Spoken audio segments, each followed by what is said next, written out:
Welcome সকলকে আজকের শীর্ষ সংবাদ শিরোনাম দেখার জন্য।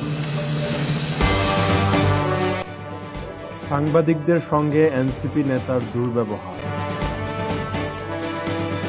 বেগম জিয়া কোনো দলের নয়, সবার নেত্রী, বললেন তাহের। ফিলিস্তিনি কমান্ডার নিহত।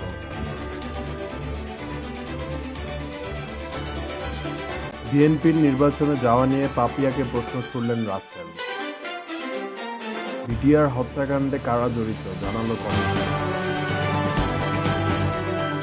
খালেদা জিয়াকে নিয়ে নরেন্দ্র মোদীর পোস্ট।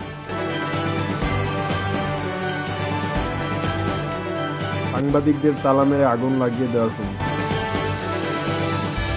ক্ষমতায় গেলে জনগণকে অন্ধকারে রাখা হবে না, বললেন জামায়াত আমির।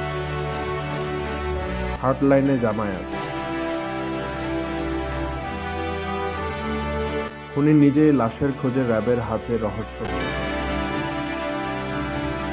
খালেদা জিয়ার জন্য নিয়োগ দেওয়া হচ্ছে এসএসএফ। নিরাপত্তার চাদরে হাসপাতাল।